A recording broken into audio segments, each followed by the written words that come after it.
ನೋಡಿ, ಸುಳ್ಳು ಸುದ್ದಿ ಹರಡುವವರ ಮೇಲೆ ಎಐ ಇದೀಗ ಕಣ್ಗಾವಲು ಇಟ್ಟಿದೆ. ಸುಳ್ಳು ಸುದ್ದಿ ಹರಡುವುದಕ್ಕೆ ರಾಜ್ಯ ಸರ್ಕಾರ ಇದೀಗ ಬ್ರೇಕ್ ಅನ್ನು ಹಾಕ್ತಾ ಇದೆ. ಡಿಜಿಟಲ್ ಕಂಟೆಂಟ್ ಮೇಲೆ ಕಡಿವಾಣಕ್ಕೆ ಸರ್ಕಾರ ಇದೀಗ ಚಿಂತನೆಯನ್ನ ಮಾಡ್ತಾ ಇದೆ. ಕಾನೂನು ಸಚಿವ ಎಚ್.ಕೆ. ಪಾಟೀಲ್ ಈ ಕುರಿತಾಗಿ ಹೇಳಿಕೆಯನ್ನ ಕೊಟ್ಟಿದ್ದಾರೆ. ಸುಳ್ಳು ಸುದ್ದಿಯನ್ನ ಹರಡಿದ್ರೆ ತಕ್ಷಣ ಅಲರ್ಟ್ ಆಗುತ್ತದೆ, ಅದು ಸರ್ಕಾರದ ಗಮನಕ್ಕೆ ಬರುತ್ತದೆ, ಸೋಷಿಯಲ್ ಮೀಡಿಯಾ ಮೇಲೆ ಕಂಟ್ರೋಲ್ ಮಾಡುತ್ತೆ. ಸಚಿವ ಎಚ್.ಕೆ. ಪಾಟೀಲ್ ಈ ಕುರಿತು ಮಾಹಿತಿಯನ್ನು ಕೊಟ್ಟಿದ್ದಾರೆ. ಸುಳ್ಳು ಸುದ್ದಿಯನ್ನ ಯಾರೆಲ್ಲ ಹರಡ್ತಾರೆ ಅದರ ಮೇಲೆ ಇದೀಗ ಎಐ ನಿಗಾವನ್ನ ಹಿಡುತ್ತೆ. ಸುಳ್ಳು ಸುದ್ದಿ ಹರಡಿದ್ರೆ ತಕ್ಷಣ ಅಲರ್ಟ್ ಆಗುತ್ತೆ, ಅದು ಸರ್ಕಾರದ ಗಮನಕ್ಕೆ ಬರುತ್ತದೆ, ಸೋಷಿಯಲ್ ಮೀಡಿಯಾ ಮೇಲೆ ಕಂಟ್ರೋಲ್ ಮಾಡುತ್ತೆ ಅಂತ ಸಚಿವ ಎಚ್.ಕೆ. ಪಾಟೀಲ್ ಹೇಳಿಕೆಯನ್ನು ಕೊಟ್ಟಿದ್ದಾರೆ. ಕೃತಕ ಬುದ್ಧಿಮತ್ತೆ ಚಾಲಿತ ಸೋಷಿಯಲ್ ಮೀಡಿಯಾ ಅನಾಲಿಟಿಕಲ್ ಸೊಲ್ಯೂಷನ್ ತಂತ್ರಾಂಶವನ್ನು ಒಟ್ಟು 67 ಕೋಟಿ ರೂಪಾಯಿಗಳ ಅಂದಾಜು ಮೊತ್ತದಲ್ಲಿ ಅಳವಡಿಸಲು ತಾತ್ವಿಕ ಅನುಮೋದನೆಯನ್ನು ರಾಜ್ಯ ಸಚಿವ ಸಂಪುಟ ಇಂದು ನೀಡಿದೆ. ಇದು ನೋಡಿ, ಉದ್ದೇಶ ಮಾಹಿತಿ ತಂತ್ರಾಂಶದಲ್ಲಿ ಅಗಾಧ ಪ್ರಮಾಣ ಇವತ್ತು ಹೆಚ್ಚಾಗ್ತಾ ಇದೆ. ವೇಗ ಮತ್ತು ಸಂಕೀರ್ಣತೆಯಿಂದ ಅಪಪ್ರಚಾರವನ್ನು ಪರಿಣಾಮಕಾರಿಯಾಗಿ ತಡೆಗಟ್ಟಲು ಸಾಂಪ್ರದಾಯಿಕ ವಿಧಾನಗಳು ಅಸಮರ್ಪಕವಾಗ್ತಾ ಇವೆ. ಕೃತಕ ಬುದ್ಧಿಮತ್ತೆ ಆರ್ಟಿಫಿಷಿಯಲ್ ಇಂಟೆಲಿಜೆನ್ಸ್ ಚಾಲಿತ ತಂತ್ರಜ್ಞಾನಗಳು ಕ್ಷಿಪ್ರ ವೇಗದಲ್ಲಿ ಡಿಜಿಟಲ್ ಬೆದರಿಕೆಗಳನ್ನು ಪತ್ತೆ ಹಚ್ಚಲು ಮತ್ತು ಎದುರಿಸಲು ಇವತ್ತು, as we all know, they are giving us the best assistance ಅನುವು ಮಾಡಿಕೊಡ್ತಾ ಇವೆ. ಅಪಾರ ಪ್ರಮಾಣದ ಸಾಮಾಜಿಕ ಮಾಧ್ಯಮ, ವೆಬ್ಸೈಟ್ಗಳು, ವೇದಿಕೆಗಳು ಮತ್ತು ಸಂದೇಶ ಪ್ರಸಾರ ಮಾಡುವ ವೇದಿಕೆಗಳ ಡಿಜಿಟಲ್ ವಿಷಯಗಳನ್ನು ವಿಶ್ಲೇಷಿಸಿ ಮಕ್ಕಳ ಕಳ್ಳಸಾಗಣೆ, ಆನ್ಲೈನ್ ನಿಂದನೆ ಮತ್ತು ಉಗ್ರಗಾಮಿ ನೇಮಕಾತಿಯಂತಹ ಹಾನಿಕಾರಕ ನಿರೂಪಣೆಗಳನ್ನು ತಕ್ಷಣವೇ ಗುರುತಿಸಲು ಕೃತಕ ಬುದ್ಧಿಮತ್ತೆ ಆರ್ಟಿಫಿಷಿಯಲ್ ಇಂಟೆಲಿಜೆನ್ಸ್ ಸಿಸ್ಟಮ್ ಸಮರ್ಥವಾಗಿದೆ. ಆದ್ದರಿಂದ ಸೋಷಿಯಲ್ ಮೀಡಿಯಾ ಅನಾಲಿಟಿಕಲ್ ಸೊಲ್ಯೂಷನ್ ತಂತ್ರಾಂಶವನ್ನು ಸುಳ್ಳು ಸುದ್ದಿ, ದ್ವೇಷ ಭಾಷಣ, ತಪ್ಪು ಮಾಹಿತಿ ಹರಡುವಿಕೆ ಇತ್ಯಾದಿಗಳ ವಿರುದ್ಧ ನಿಗಾವಹಿಸಲು ಅನುಷ್ಠಾನಗೊಳಿಸುವುದು ಅವಶ್ಯಕವಾಗಿದೆ. ಆದ್ದರಿಂದ ಈ ಯೋಜನೆಗೆ ರಾಜ್ಯ ಸಚಿವ ಸಂಪುಟ ಸೋಷಿಯಲ್ ಮೀಡಿಯಾ ಅನಾಲಿಟಿಕಲ್ ಸೊಲ್ಯೂಷನ್ ತಂತ್ರಾಂಶವನ್ನು ತಾತ್ವಿಕ ಅನುಮೋದನೆ ನೀಡಿದೆ. ಕೃತಕ ಬುದ್ಧಿಮತ್ತೆ ಚಾಲಿತ ಸೋಷಿಯಲ್ ಮೀಡಿಯಾ ಅನಾಲಿಟಿಕಲ್ ಸೊಲ್ಯೂಷನ್ ತಂತ್ರಾಂಶ. ಇದೇ ವಿಚಾರಕ್ಕೆ ಸಂಬಂಧಪಟ್ಟಂತೆ ನಮ್ಮ ಪ್ರತಿನಿಧಿ ಹನುಮಂತು ನಮ್ಮ ಜೊತೆ ನೇರ ಸಂಪರ್ಕದಲ್ಲಿದ್ದಾರೆ, ಹೆಚ್ಚಿನ ಡೀಟೇಲ್ಸ್ ಅನ್ನು ಕೊಡ್ತಾರೆ. ಹನುಮಂತು, ಇದೀಗ ಈ ಸುಳ್ಳು ಸುದ್ದಿಯನ್ನು ಸಾಮಾಜಿಕ ಜಾಲತಾಣದಲ್ಲಿ ಇತ್ತೀಚೆಗೆ ಸಾಕಷ್ಟು ಹಬ್ಬಿಸಲಾಗ್ತಾ ಇದೆ. ಇದೇ ವಿಚಾರಕ್ಕೆ ಸಂಬಂಧಪಟ್ಟಂತೆ ಈಗ ಸರ್ಕಾರ ಒಂದು ರೀತಿಯಾಗಿ ಈ ಎಐ ತಂತ್ರಜ್ಞಾನವನ್ನು ಅಳವಡಿಕೆ ಮಾಡಿರೋದು, ಇದು ಯಾವ ರೀತಿಯಾಗಿ ಪ್ರಯೋಜನಕಾರಿಯಾಗಿದೆ, ಸದ್ಯಕ್ಕೆ ಏನು ಡೀಟೇಲ್ಸ್ ಇದೆ?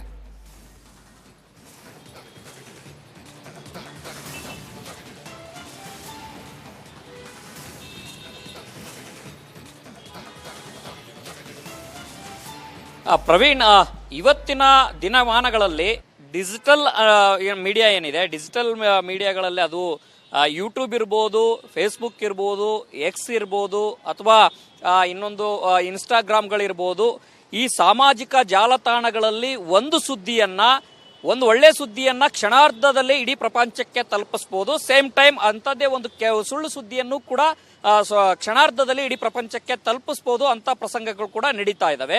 ಹಾಗಾಗಿ ಸರ್ಕಾರ ಈಗ ಸುಳ್ಳು ಸುದ್ದಿಗಳನ್ನ ಕಡಿವಾಣ ಹಾಕಬೇಕು. ಅವುಗಳಿಗೆ ಕಡಿವಾಣ ಹಾಕಿದ್ರೆ ಅದು ಒಂದೊಂದು ಕಡೆಗೆ ಸಾಮಾಜಿಕವಾಗಿ ಒಂದಷ್ಟು ಒಳ್ಳೆ ರೀತಿಯ ಸಂದೇಶಗಳನ್ನ ಕೊಡಬಹುದು ಅನ್ನೋಂಥದ್ದು, ಜೊತೆಗೆ ಸರ್ಕಾರಕ್ಕೂ ಕೂಡ ಇದರಿಂದ ಅನುಕೂಲ ಆಗ್ಬೋದು. ಸರ್ಕಾರದ ವಿರುದ್ಧ ಆಗಬಹುದಾದಂತಹ ಸುಳ್ಳು ಸುದ್ದಿಗಳೇನಿದಾವೆ ಅವುಗಳಿಗೂ ಕೂಡ ಕಡಿವಾಣ ಹಾಕಬಹುದು ಅನ್ನೋ ಲೆಕ್ಕಾಚಾರದಲ್ಲಿ ಸರ್ಕಾರ ಇದ್ದಂತೆ ಇದೆ.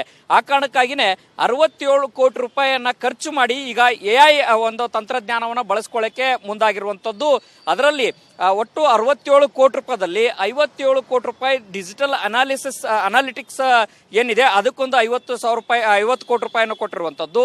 7 ಕೋಟಿ ಒಂದು ಸರ್ವರ್ಗಳ ಘಟಕಗಳೇನಿದೆ ಅದನ್ನು ಸ್ಥಾಪನೆ ಮಾಡುವಂಥದ್ದು ಮತ್ತು 10 ಕೋಟಿ ರೂಪಾಯಿ GST ಕೊಟ್ಟಿರುವಂಥದ್ದು. ಅಂದ್ರೆ 67 ಕೋಟಿ ರೂಪಾಯಿ ಖರ್ಚನ್ನ ಮಾಡಿ ಈಗ ಎಐ ತಂತ್ರಜ್ಞಾನವನ್ನು ಬಳಸಲಿಕ್ಕೆ ಮುಂದಾಗಿತ್ತು. ಈ ಹಿಂದೆ ಫ್ಯಾಕ್ಟ್ ಚೆಕ್ ಮಾಹಿತಿ ತಂತ್ರಜ್ಞಾನ ಇಲಾಖೆಯಿಂದ ಫ್ಯಾಕ್ಟ್ ಚೆಕ್ ಮೂಲಕ ಒಂದಷ್ಟು ಸುಳ್ಳು ಸುದ್ದಿಗಳಿಗೆ ಕಡಿವಾಣ ಹಾಕುವಂತ ಪ್ರಯತ್ನಗಳನ್ನು ಕೂಡ ಹಿಂದೆ ಕೂಡ ನಡೆದಿತ್ತು.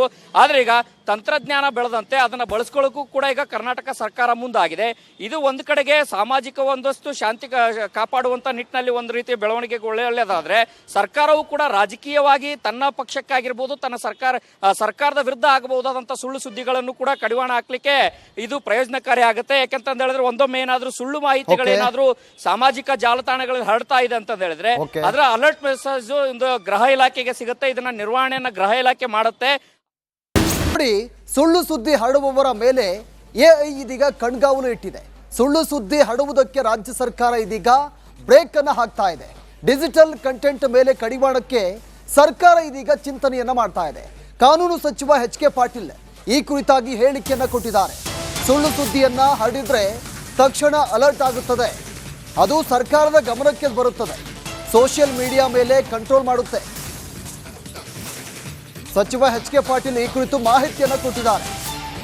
ಸುಳ್ಳು ಸುದ್ದಿಯನ್ನ ಯಾರೆಲ್ಲ ಹರಡ್ತಾರೆ ಅದರ ಮೇಲೆ ಇದೀಗ ಎಐ ನಿಗಾವನ್ನ ಹಿಡುತ್ತೆ. ಸುಳ್ಳು ಸುದ್ದಿ ಹರಡಿದ್ರೆ ತಕ್ಷಣ ಅಲರ್ಟ್ ಆಗುತ್ತೆ, ಅದು ಸರ್ಕಾರದ ಗಮನಕ್ಕೆ ಬರುತ್ತದೆ, ಸೋಷಿಯಲ್ ಮೀಡಿಯಾ ಮೇಲೆ ಕಂಟ್ರೋಲ್ ಮಾಡುತ್ತೆ ಅಂತ ಸಚಿವ ಎಚ್.ಕೆ. ಪಾಟೀಲ್ ಹೇಳಿಕೆಯನ್ನು ಕೊಟ್ಟಿದ್ದಾರೆ. ಕೃತಕ ಬುದ್ಧಿಮತ್ತೆ ಚಾಲಿತ ಸೋಷಿಯಲ್ ಮೀಡಿಯಾ ಅನಾಲಿಟಿಕಲ್ ಸೊಲ್ಯೂಷನ್ ತಂತ್ರಾಂಶವನ್ನು ಒಟ್ಟು 67 ಕೋಟಿ ರೂಪಾಯಿಗಳ ಅಂದಾಜು ಮೊತ್ತದಲ್ಲಿ ಅಳವಡಿಸಲು ತಾತ್ವಿಕ ಅನುಮೋದನೆಯನ್ನು ರಾಜ್ಯ ಸಚಿವ ಸಂಪುಟ ಇಂದು ನೀಡಿದೆ. ಇದು ನೋಡಿ, ಉದ್ದೇಶ ಮಾಹಿತಿ ತಂತ್ರಾಂಶದಲ್ಲಿ ಅಗಾಧ ಪ್ರಮಾಣ ಇವತ್ತು ಹೆಚ್ಚಾಗ್ತಾ ಇದೆ. ವೇಗ ಮತ್ತು ಸಂಕೀರ್ಣತೆಯಿಂದ ಅಪಪ್ರಚಾರವನ್ನು ಪರಿಣಾಮಕಾರಿಯಾಗಿ ತಡೆಗಟ್ಟಲು ಸಾಂಪ್ರದಾಯಿಕ ವಿಧಾನಗಳು ಅಸಮರ್ಪಕವಾಗ್ತಾ ಇವೆ. ಕೃತಕ ಬುದ್ಧಿಮತ್ತೆ ಆರ್ಟಿಫಿಷಿಯಲ್ ಇಂಟೆಲಿಜೆನ್ಸ್ ಚಾಲಿತ ತಂತ್ರಜ್ಞಾನಗಳು ಕ್ಷಿಪ್ರ ವೇಗದಲ್ಲಿ ಡಿಜಿಟಲ್ ಬೆದರಿಕೆಗಳನ್ನು ಪತ್ತೆ ಹಚ್ಚಲು ಮತ್ತು ಎದುರಿಸಲು ಇವತ್ತು, as we all know, they are giving us the best assistance ಅನುವು ಮಾಡಿಕೊಡ್ತಾ ಇವೆ.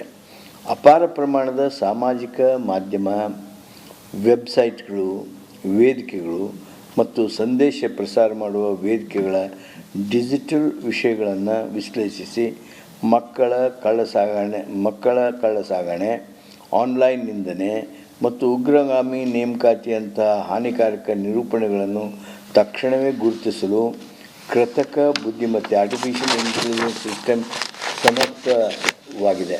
ಆದ್ದರಿಂದ ಸೋಷಿಯಲ್ ಮೀಡಿಯಾ ಅನಾಲಿಟಿಕಲ್ ಸೊಲ್ಯೂಷನ್ ತಂತ್ರಾಂಶವನ್ನು ಸುಳ್ಳು ಸುದ್ದಿ, ದ್ವೇಷ ಭಾಷಣ, ತಪ್ಪು ಮಾಹಿತಿ ಹರಡುವಿಕೆ ಇತ್ಯಾದಿಗಳ ವಿರುದ್ಧ ನಿಗಾವಹಿಸಲು ಅನುಷ್ಠಾನಗೊಳಿಸುವುದು ಅವಶ್ಯಕವಾಗಿದೆ. ಆದ್ದರಿಂದ ಈ ಯೋಜನೆಗೆ ರಾಜ್ಯ ಸಚಿವ ಸಂಪುಟ ಸೋಷಿಯಲ್ ಮೀಡಿಯಾ ಅನಾಲಿಟಿಕಲ್ ಸೊಲ್ಯೂಷನ್ ತಂತ್ರಾಂಶವನ್ನು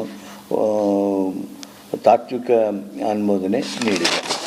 ಕೃತಕ ಬುದ್ಧಿಮತ್ತೆ ಚಾಲಿತ ಸೋಷಿಯಲ್ ಮೀಡಿಯಾ ಅನಾಲಿಟಿಕಲ್ ಸೊಲ್ಯೂಷನ್ ತಂತ್ರಾಂಶ. ಇದೇ ವಿಚಾರಕ್ಕೆ ಸಂಬಂಧಪಟ್ಟಂತೆ ನಮ್ಮ ಪ್ರತಿನಿಧಿ ಹನುಮಂತು ನಮ್ಮ ಜೊತೆ ನೇರ ಸಂಪರ್ಕದಲ್ಲಿದ್ದಾರೆ, ಹೆಚ್ಚಿನ ಡೀಟೇಲ್ಸ್ ಅನ್ನು ಕೊಡ್ತಾರೆ. ಹನುಮಂತು, ಇದೀಗ ಈ ಸುಳ್ಳು ಸುದ್ದಿಯನ್ನು ಸಾಮಾಜಿಕ ಜಾಲತಾಣದಲ್ಲಿ ಇತ್ತೀಚೆಗೆ ಸಾಕಷ್ಟು ಹಬ್ಬಿಸಲಾಗ್ತಾ ಇದೆ. ಇದೇ ವಿಚಾರಕ್ಕೆ ಸಂಬಂಧಪಟ್ಟಂತೆ ಈಗ ಸರ್ಕಾರ ಒಂದು ರೀತಿಯಾಗಿ ಈ ಎಐ ತಂತ್ರಜ್ಞಾನವನ್ನು ಅಳವಡಿಕೆ ಮಾಡಿರೋದು, ಇದು ಯಾವ ರೀತಿಯಾಗಿ ಪ್ರಯೋಜನಕಾರಿಯಾಗಿದೆ, ಸದ್ಯಕ್ಕೆ ಏನು ಡೀಟೇಲ್ಸ್ ಇದೆ?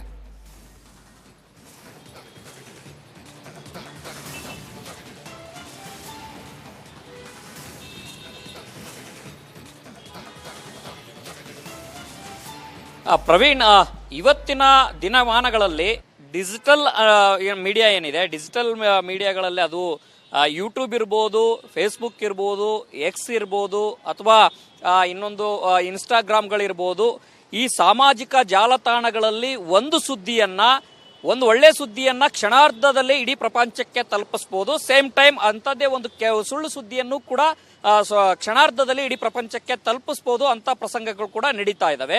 ಹಾಗಾಗಿ ಸರ್ಕಾರ ಈಗ ಸುಳ್ಳು ಸುದ್ದಿಗಳನ್ನ ಕಡಿವಾಣ ಹಾಕಬೇಕು. ಅವುಗಳಿಗೆ ಕಡಿವಾಣ ಹಾಕಿದ್ರೆ ಅದು ಒಂದೊಂದು ಕಡೆಗೆ ಸಾಮಾಜಿಕವಾಗಿ ಒಂದಷ್ಟು ಒಳ್ಳೆ ರೀತಿಯ ಸಂದೇಶಗಳನ್ನ ಕೊಡಬಹುದು ಅನ್ನೋಂಥದ್ದು, ಜೊತೆಗೆ ಸರ್ಕಾರಕ್ಕೂ ಕೂಡ ಇದರಿಂದ ಅನುಕೂಲ ಆಗ್ಬೋದು. ಸರ್ಕಾರದ ವಿರುದ್ಧ ಆಗಬಹುದಾದಂತಹ ಸುಳ್ಳು ಸುದ್ದಿಗಳೇನಿದಾವೆ ಅವುಗಳಿಗೂ ಕೂಡ ಕಡಿವಾಣ ಹಾಕಬಹುದು ಅನ್ನೋ ಲೆಕ್ಕಾಚಾರದಲ್ಲಿ ಸರ್ಕಾರ ಇದ್ದಂತೆ ಇದೆ.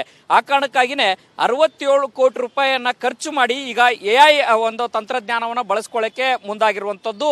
ಅದರಲ್ಲಿ ಒಟ್ಟು 67 ಕೋಟಿ ರೂಪಾಯಿದಲ್ಲಿ 57 ಕೋಟಿ ರೂಪಾಯಿ ಡಿಜಿಟಲ್ ಅನಾಲಿಟಿಕ್ಸ್ ಏನಿದೆ ಅದಕ್ಕೊಂದು 50 ಕೋಟಿ ರೂಪಾಯಿಯನ್ನು ಕೊಟ್ಟಿರುವಂತದ್ದು.